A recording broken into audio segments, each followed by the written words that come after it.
ঢাকা বিশ্ববিদ্যালয়ের সাবেক ভিসি অধ্যাপক ডক্টর আনোয়ার উল্লাহ চৌধুরী বলেছেন, বাকশালের সময় থেকেই দেশে গণমাধ্যম নিয়ন্ত্রণের চর্চা শুরু হয়, যার ধারাবাহিকতায় গেল ১৬ বছরে গণমাধ্যমকে নিয়ন্ত্রণ করে ফ্যাসিবাদ কায়েম করেছিল আওয়ামী লীগ সরকার।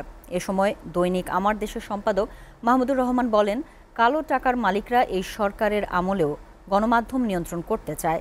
দুপুরে জাতীয় প্রেস ক্লাবে বিশ্ব মুক্ত গণমাধ্যম দিবসের আলোচনা সভায় এসব কথা বলেন বক্তারা। দেখুন সোহান খানের প্রতিবেদন। দীর্ঘ ১.৫ দশকে ফ্যাসিবাদের শাসনামল মুক্ত গণমাধ্যম এক অন্ধকার যুগে পতিত হয় জানিয়ে বিশ্বমুক্ত গণমাধ্যম দিবসে মূল প্রবন্ধ উপস্থাপন করেন জাতীয় প্রেস ক্লাবের সাবেক সাধারণ সম্পাদক সৈয়দ আফজাল আহমেদ।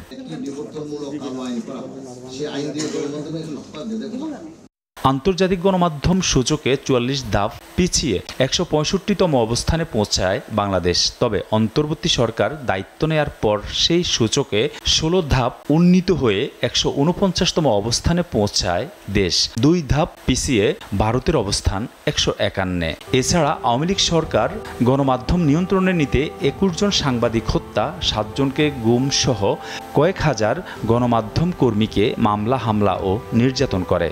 চ্যানেল ওয়ান, দিগন্ত, ইসলামিক টিভি ও আমার দেশ, শীর্ষ নিউজ সহ সারা দেশে ২০০-রও বেশি মিডিয়া বন্ধের তথ্য উঠে আসে প্রবন্ধে। এ সময় বেশ কয়েকটি মিডিয়া বন্ধ করে দেওয়া হয়, বাকিগুলোতে এমন ভয়ের পরিবেশ সৃষ্টি করা হয়। ফ্যাসিস্ট শেখ হাসিনা ক্ষমতা কুক্ষিগত করতে ডিজিটাল নিরাপত্তা আইন করে গণমাধ্যমের টুটি চেপে ধরে হিটলারের শাসন ব্যবস্থাকে হার মানিয়েছিল বলে মন্তব্য করেন আলোচকরা। গণমাধ্যমকে যেমন গলা টিপে হত্যা করা হয়েছিল স্বাধীনতাকে, একেবারে বিচার ব্যবস্থাকে ধ্বংস করে দিয়েছিল শেখ হাসিনা।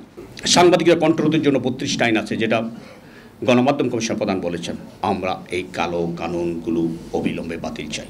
এই ফ্যাসিবাদের পক্ষে ছিল, তাদের বিরুদ্ধে বাছাই করে তাদের ন্যারেটিভগুলো এখনো গণমাধ্যমে আছে, তাদের বিরুদ্ধে মামলা হওয়া দরকার, তাদের বিচারের আওতায় আনা দরকার। গুম, খুন ও হামলা করে গণমাধ্যমের কণ্ঠরোধ করেও ফ্যাসিবাদের পতন ঠেকানো যায়নি। এর থেকে সবাইকে শিক্ষা নেওয়ার আহ্বান আমার দেশ পত্রিকার সম্পাদকের। কালো টাকার মালিকেরা এখনো এই সরকারের সময়ও তারা সংবাদ মাধ্যম নিয়ন্ত্রণ করতে চায়। অবশ্যই ভারতীয় সাম্রাজ্যবাদের বিরুদ্ধে আমাদের রাজনীতি, দুর্নীতির বিরুদ্ধে রাজনীতি, কিন্তু আমাদের কোনো দলীয় রাজনীতি নাই বা সাংবাদিকের নিসঙ্গতা এখানেই। আপনাকে সিকিউরিটির জন্যে কোনো না কোনো দলের সমর্থন লাগবে। এই চিন্তার থেকে আমরা যতদিন বেরোতে না পারবো, ততদিন সাংবাদিকতার বলুন আর সংবাদ মাধ্যমের বলুন, প্রকৃত স্বাধীনতা আসবে না।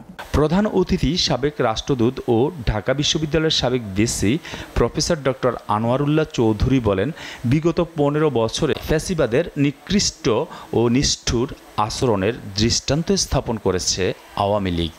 গণতন্ত্রের তো কবর রচনা করা হয়েছে, তো যে দেশে গণতন্ত্র থাকবে না সেই দেশের সংবাদপত্র স্বাধীনতা কি করে আপনি আশা করেন? ভারতের এজেন্টরা লুকিয়ে থাকায় সরকারের সফলতা নিয়েও প্রশ্ন তোলেন তিনি। সরকারের মধ্যেও লুকিয়ে আছে আপনার সেই ভারতীয় এজেন্ট, তারা এই সরকারকে সফল হতে দিবে কিনা আমার সন্দেহ আছে। সোহান খান, এসএটিভি, ঢাকা।